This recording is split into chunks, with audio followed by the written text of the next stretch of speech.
This is Deadly Truths with Becca. In the year of 1935, Hollywood told the public that Thelma Todd died quietly, carbon monoxide, an accident, a tragic footnote. That's the story they told.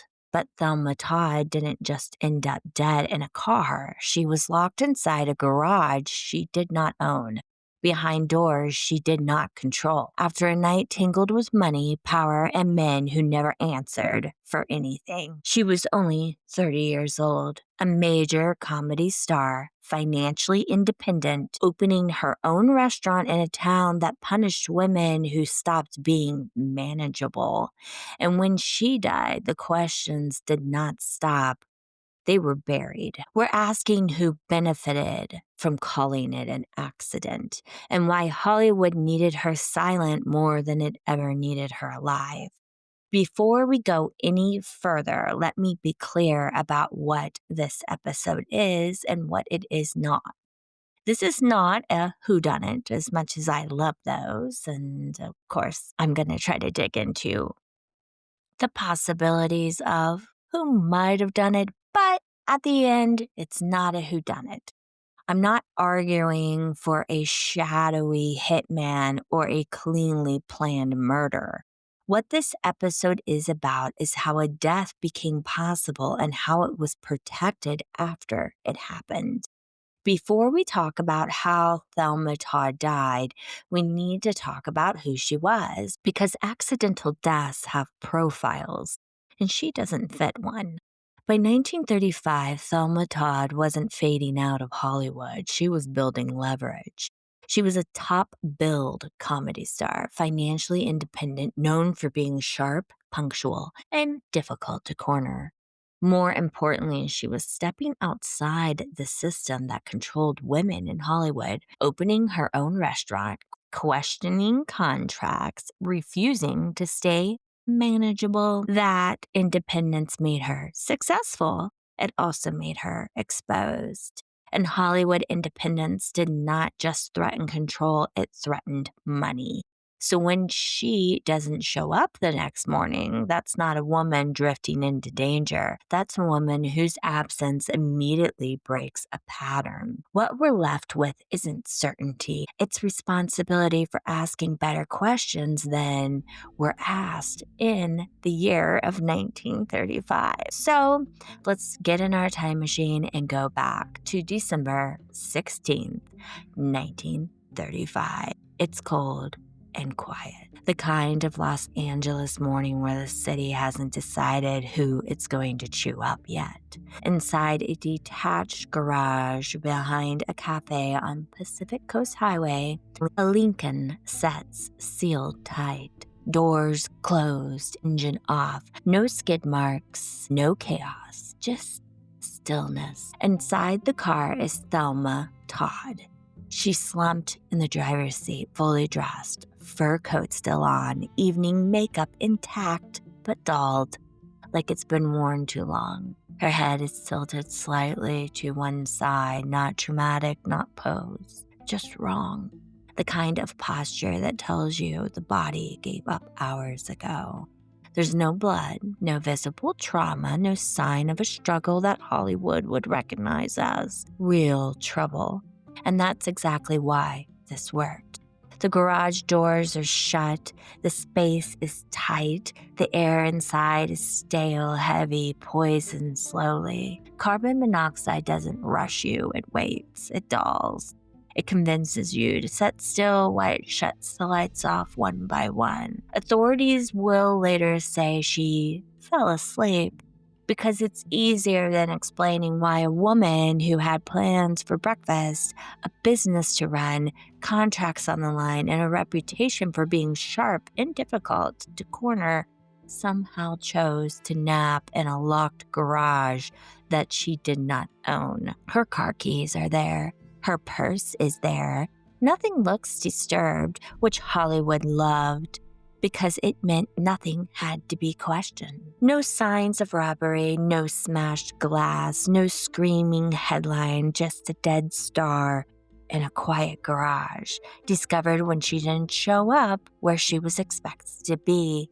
And that matters. Thelma Todd was known for being punctual, to the point that it was a bit annoying, according to friends. Not glamorous, punctual, annoyingly punctual. When she missed a morning commitment, people didn't panic because she was famous. They noticed because she did not miss anything. And here's the part nobody in the papers lingered on. She didn't live there. She didn't control that garage. She didn't get there by accident. But by lunchtime, the story was already written. Tragic accident, exhaust fumes, unfortunate ending, case closed before the coffee cooled. And just like that, Hollywood did what it does best. It cleaned the scene, kept the money moving, and left a woman to be remembered as careless instead of inconvenient. That is the death scene, my friends. Everything else is what they didn't want anyone standing around long enough to notice. Here's what historians, biographers, and later investigators broadly agree was wrong with that death scene, and what the public was not told clearly or honestly in 1935. I'm going to keep it tight and I'm going to keep it blunt. The garage door was locked from the outside. The public story implied she accidentally succumbed to fumes in her own car. That's a problem because the garage was not hers, and multiple accounts indicate it was secured in a way she could not have done from inside the vehicle. That alone should have stopped the accident narrative cold, but it did not. Then let's talk about the engine. The engine was not running. Carbon monoxide deaths usually involve a running engine. In Thelma Todd's case, the engine was off. There was no clear explanation that was ever given on how lethal fumes accumulated without it running for a prolonged period. And of course, the timeline was vague, elastic, and very convenient. The press was told exhaust fumes. They were not told how that was mechanically supposed to work. We've also got her physical condition. It did not match the whole, in quotes, falling asleep scenario. Authorities suggested she simply became drowsy and passed out, but she was fully dressed. She had a fur coat on.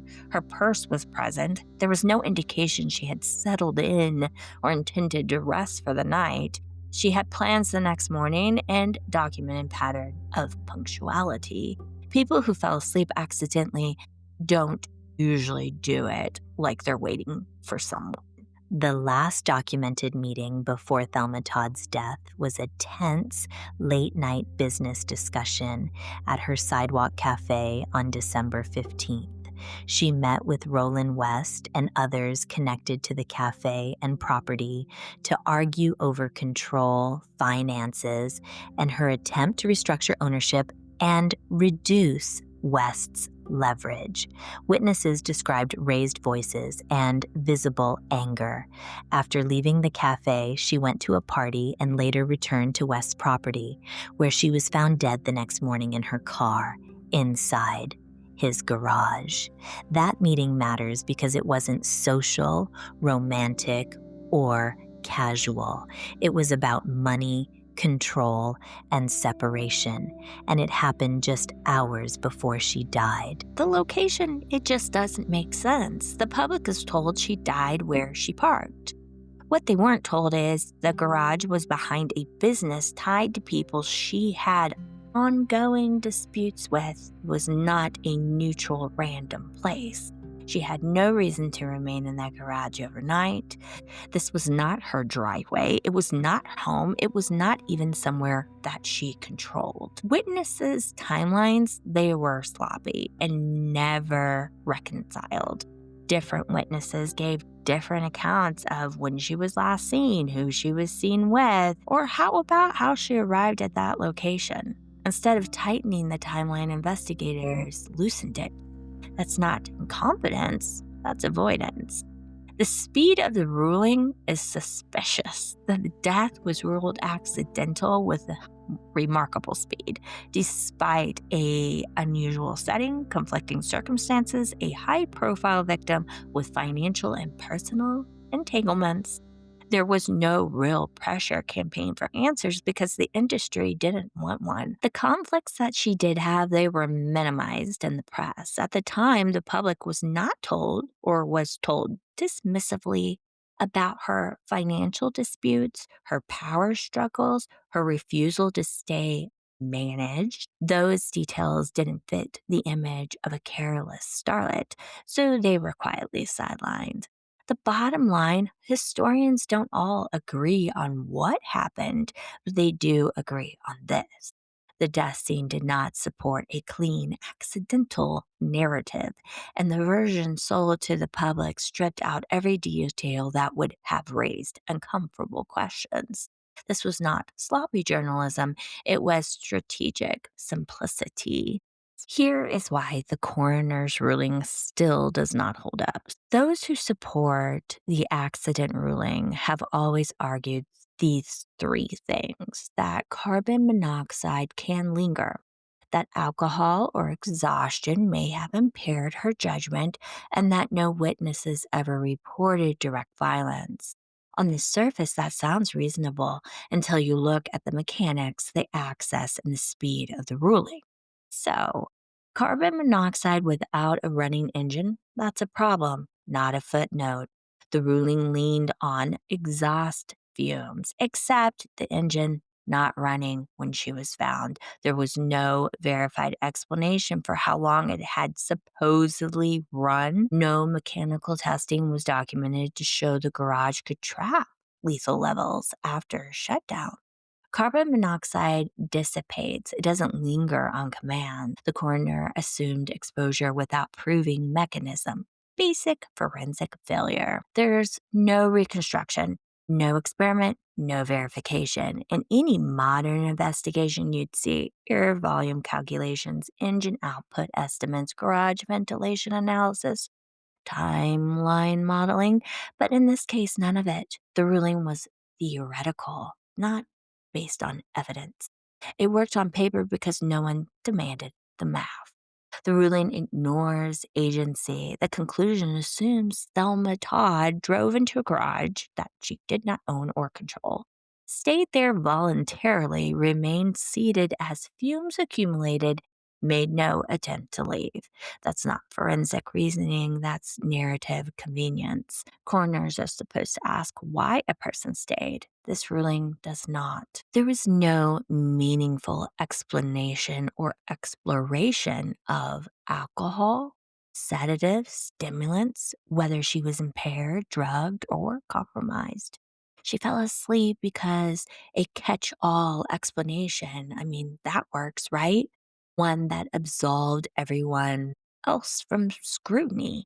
The ruling avoided environmental responsibility. The garage, for instance, I mean, I've said this many times, it wasn't even hers. It was associated with others who had leverage over her. That's suspicious. I mean, this isn't a normal place to linger overnight, right? A credible ruling would have examined who controlled that environment.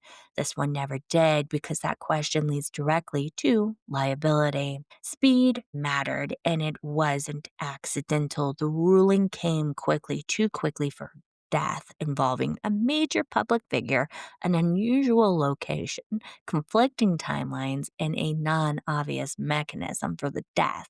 Fast rulings are often framed as efficiency. In reality, they're how you freeze a story before it grows any teeth. The coroner, that is not neutrality, that's institutional difference. The ruling answers how, but not why. Even if you accept carbon monoxide as cause, the ruling never explained why she stayed, why the setting made sense, why no one questioned the access, and why alternative scenarios weren't explored. A ruling that avoids motive isn't neutral, it's protective. So we're left with an uncomfortable truth. Most historians don't claim to know who killed Thelma Todd, but they agree on this. The coroner's ruling relied on assumptions, avoided hard questions, and closed the case before those questions could threaten powerful people. That's why it does not hold up, not because it was evil, because it was useful. Thelma Todd was to have fresh bruising on her body when she was found. Not dramatic, headline worthy trauma, but noticeable enough that it should have slowed everything down. It did not. What they saw was bruising on her body, commonly described on her arms and on her legs. Some accounts also mention marks consistent with recent handling, not long healed injuries. No major fractures or obvious bleeding, which is exactly why it was easy to wave away. How it was explained away? Well, the coroner's office and press coverage downplayed those bruises, offering explanations like, well, maybe she had some minor accidental bumps prior to wanting to take a nap in her car, maybe prior unrelated injuries, nothing indicative of violence. Translation, don't look too closely. And why does that matter? In a clean accidental carbon monoxide death, fresh bruising should trigger questions about when and how it occurred, especially when the victim is found in a restricted location she did not control, especially when there's no clear reason for her to be there overnight. Instead, the bruises were treated as background noise. So there's a pattern. This wasn't unusual for Hollywood deaths of this era. If injuries didn't scream murder, they were reframed as irrelevant. If asking follow-up questions created liability, those questions disappeared. Minor physical inconsistencies were sacrificed to protect a major narrative. And our bottom line, no, she wasn't found beaten bloody, but yes, she had fresh bruising, and it was conveniently dismissed, not meaningfully investigated. In any modern case, that alone would keep the manner of death undetermined at minimum. But in 1935 Hollywood, it was just another detail they told the public not to worry about. So we now can say we know the scene of her death, and we know all the reasons it does not add up. So let's stop pretending this is about how. Let's ask why. Because people don't just die in the wrong place under the wrong circumstances with the wrong mechanisms unless something or someone benefits from it. And Thelma Todd was no longer just a movie star. She was a problem. By 1935, Thelma Todd had crossed a line Hollywood hated. She wasn't just pretty and profitable. She was independent. She had owned property. She owned a business. She questioned contracts, and she pushed back. That doesn't sound radical right now, not in 2026, but in 1935, it was dangerous. Hollywood was built on control, especially over women. Stars were assets. Assets were managed. And when an asset stops behaving like one, the system did not negotiate. It neutralized. Thelma was in disputes over money, ownership, and access. She was tangled up with men who expected obedience, not resistance, and she was doing all of it loudly enough to make people nervous. And here's the part nobody likes to say out loud. No one needed her dead in a dramatic sense, but they did want her quiet. They needed the lawsuits to be avoided. They needed reputations protected. They needed businesses to keep running without a woman who knew too much and wanted to stay in her lane. And then she turns up dead in a garage that she did not own. And suddenly everyone agrees it's an accident. It's not coincidence. That's convenience. Hollywood didn't ask who put her there. They didn't ask why she stayed. They didn't ask who had the keys, the leverage, the motive, or something to lose.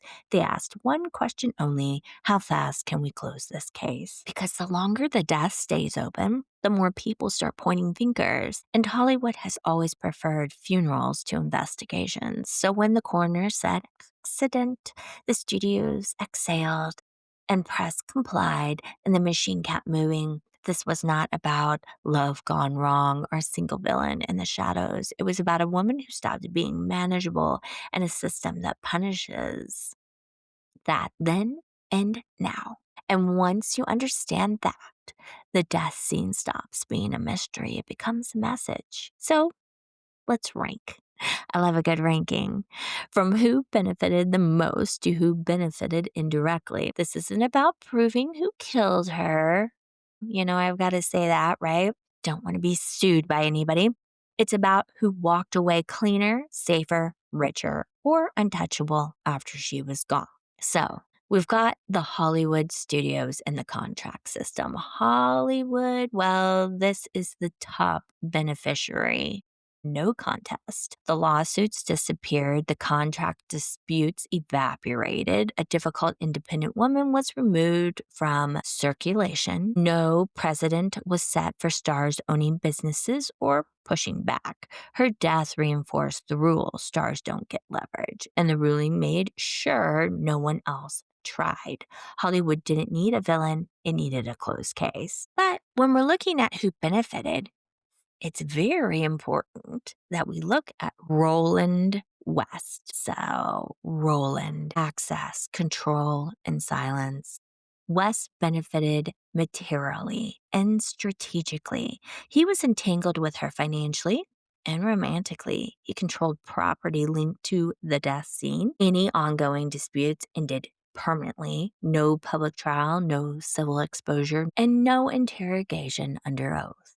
Whether malicious or negligent, her death resolved his problem overnight. Then there's David Ogden Stewart. So with him, you're looking at reputation preservation. Stewart benefited, and it was quieter but real. Exposure would have damaged career and social standing, and her death froze the narrative before scandal could metastasize. In old Hollywood, silence was protection, and death is the most permanent silence there is. We've also got mob-connected interests around the cafe that she owned. It concerns money, territory, and compliance. Now, there is no confirmed hit order, but there is clear benefit. The cafe that she owned with others sat in contested territory. She was what you would consider to be an uncooperative owner. And now she's suddenly gone. Financial pressure vanished. No woman left to argue, resist, or demand autonomy. The mob didn't need her dead, they just wanted her out of the way. Death achieved this with zero paperwork. When you rank beneficiaries, a pattern does emerge. The people with the most power gained the most relief. The people with the least power got silence and a grave to cry over. And that's why this case does not stay buried, not because we don't know how she died, but because the answer to who benefited is still so uncomfortably clear. But let's flip that ranking. Not to who benefited after, but who had the lethal combination. Who had motive plus access plus protection. And if we look at that, we most likely do know. This is the list investigators should have built in 1935, but did not. Number 1 would be Roland West. His motive, super high. The access, direct, okay? And his protection, very strong.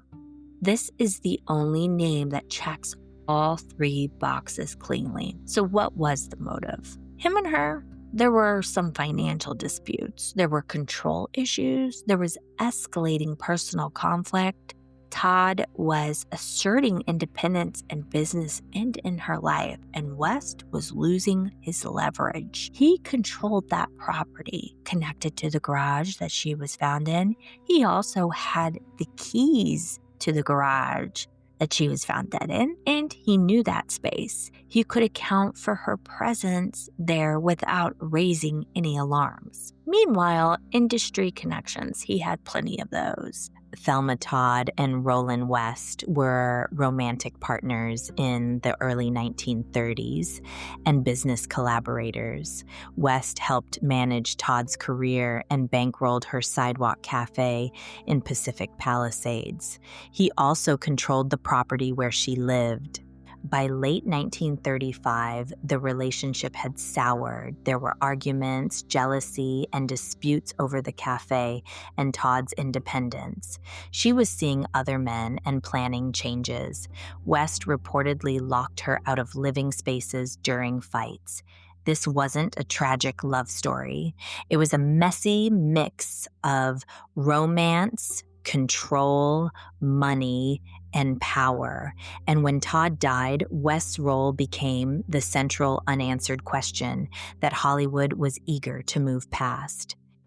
And there was no aggressive interrogation of him, of course, no prolonged scrutiny. If this case happened today, he would not be a footnote in this story. He would be the center of the story, right next to the victim, Thelma Todd. But we do have to consider mob-connected interests around this cafe. Thelma Todd's cafe mattered to the mob because it sat at the perfect crossroads of power and money, a cash-heavy Hollywood hangout just outside city oversight, frequented by studio executives, fixers, gamblers, and organized crime associates who use places like that for quiet meetings, debt collection, laundering cash, and leverage. A celebrity-owned venue gave cover, credibility, and access, especially when the owner was vulnerable, distracted, or being pressured. In mob terms, it wasn't just a cafe. It was a useful room with the right people walking through it. Now, it's not a single man, but a network, the mob particularly, right? That cafe that she owned, the territory, the non-compliance, the fact that she wasn't playing along, Todd resisted pressure and refused to give in. Their access, the mob, would have been indirect, but plausible. We do have to look at that. This doesn't require a hitman fantasy, but pressure plus opportunity is often enough. Lastly, some people do look at David Ogden Stewart. Thelma Todd was working with Roland West because he was the legal and logistical bridge out of Roland West's control. Ogden handled business details tied to the cafe and property and was involved in efforts to restructure ownership and finances. In plain terms, she was trying to disentangle her money, her home, and her future from a controlling partner, and Ogden was the inconvenient middleman who made that possible. But for him, it would have been more about risk, not rage, right? So he did have personal access, but there would be no clear control over that scene in that garage, which, as I mentioned, was something West had control of. There's always the question of, well, why would Hollywood not pursue this? Why would the Hollywood machine just move on? Well, she just wasn't playing the game anymore, as I had mentioned, and that did not work for the Hollywood machine.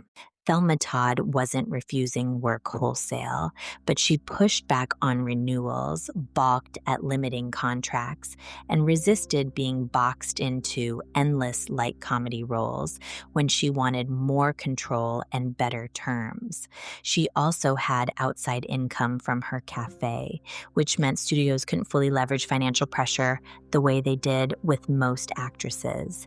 In the 1930s studio system, a woman who could say not on those terms was labeled difficult, not because she was unreliable, but because she wasn't desperate. That independence quietly made her a problem. And this is how the case dies without anyone pulling a trigger, because when she died, it was just one less uncompliant female actress that they had to deal with. When you rank by motive, plus access, plus protection, one thing becomes unavoidable. The closer someone was to her life, her money, and her autonomy, the safer they were from consequences. And that's not a mystery, that's a design flaw. If this case were reopened today, the question wouldn't be, how did she die? It would be, who created the conditions that made her death possible and then made sure no one asked any questions? Because modern prosecution doesn't need a smoking gun. It needs motive, access, opportunity, and benefit. And this case has all four. Thelma Todd was a financially independent woman in a system that punished independence. She was in active disputes over money, property, and control, and she was entangled with men who had leverage to lose and reputations to protect.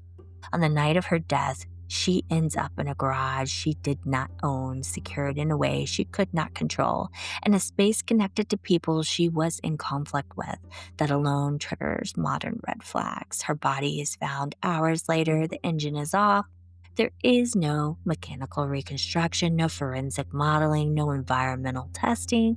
Instead, investigators assume the outcome and reverse engineer the cause to fit it. It's not an investigation, the narrative. That's narrative enforcement. A modern prosecutor would ask, who had the keys to that garage, who could place her there without raising suspicion, who stood to gain financially, legally from her sudden death, and who benefited most from an immediate accidental ruling. Because in modern courtrooms, speed is evidence, and the ruling came too fast for a case this irregular. There are no signs she intended to die, no suicide, no strange behavior prior, no credible explanation for why she would remain seated as a toxic exposure accumulated. But there is evidence of a recent conflict, evidence of fresh bruising, evidence of disputes that evaporated the moment she was gone. And here's the key point a modern jury would hear. Even if no one intended to kill her, criminal negligence plus disregard or coercive confinement still qualify as homicide under modern law. You don't need premeditation when you create a starting another leaving space. When you create a situation where death is a foreseeable outcome and then walk away, the final act of this case is not her death. It's what happened next. No suspect's name, no scene. The system closed the ranks. Because this case didn't fail due to lack of evidence, it failed because too many powerful people needed it to stop asking questions. And that's why 90 years later, the ruling still does not hold any weight. Not because the truth is unknowable, but because it never was allowed to be in the room. Okay, so where do we go from here? Because at this point, we know 3 things for sure. 1, Thelma Todd did not die in a way that makes any type of logical sense. 2, the official ruling doesn't hold up under even basic scrutiny. 3, no single clean villain steps forward with a confession and a bow. That's unsettling. And it should be. So here's how to understand this case without forcing it into a false ending. This is not a whodunit. It's how could this happen? What most historians believe and what the evidence actually supports is that Thelma Todd died because she was caught in a system where other people controlled access, other people controlled the environment, other people controlled the narrative after. And once the system decided her death was inconvenient, it stopped asking questions. So from here, we don't chase a single killer. We look at pressure points. And again, we go back to who had the keys, who had the leverage, who had disputes that vanished overnight, who needed an accident more than an investigation, and we compare. Because Thelma Todd is not alone. Hollywood has a pattern: women who die suddenly, quietly, and conveniently once they become difficult, expensive, or uncontrollable. Especially back then. That's what I'm talking about, right? I'm not talking so much about present day as I am talking about the history of Hollywood. And that's where you go. Not into speculation, not into conspiracy, but into context. Because when a death doesn't make sense on its own, you have to stop isolating it. You start placing it among others that look disturbingly similar. And once you do that, the story stops being confusing. It becomes familiar. And that familiarity is the most damning evidence of all. I'm not able to end this episode with certainty. And if that makes you uncomfortable, it should. Because uncertainty is exactly what systems like this rely on. And that is the point. Thelma Todd didn't die in a way that delivers answers neatly tied with a ribbon. She died in a way that exposes a system, one that knew exactly when to stop looking. What happened to her wasn't loud. It was not bloody. It didn't demand sirens or trials or public reckonings. It happened quietly in a locked garage with just enough ambiguity to protect everyone who needed protecting. And that's why this case matters. Because when deaths are ruled accidentally too quickly, when questions are dismissed instead of answered, when powerful people benefit from silence, that's not history. That's a warning. Thelma Todd was more than a headline, more than a tragedy. She was a woman who stepped outside the boundaries set for her and paid a price no one wanted to name. We may never know exactly who closed the door, but we know who was relieved when it stayed shut. You've been listening to Deadly Truths with Becca, and next time we'll look to another woman whose death was called inevitable until you examine who needed it to be. Because the past is never dead. It's just waiting for someone willing to ask the questions it buried.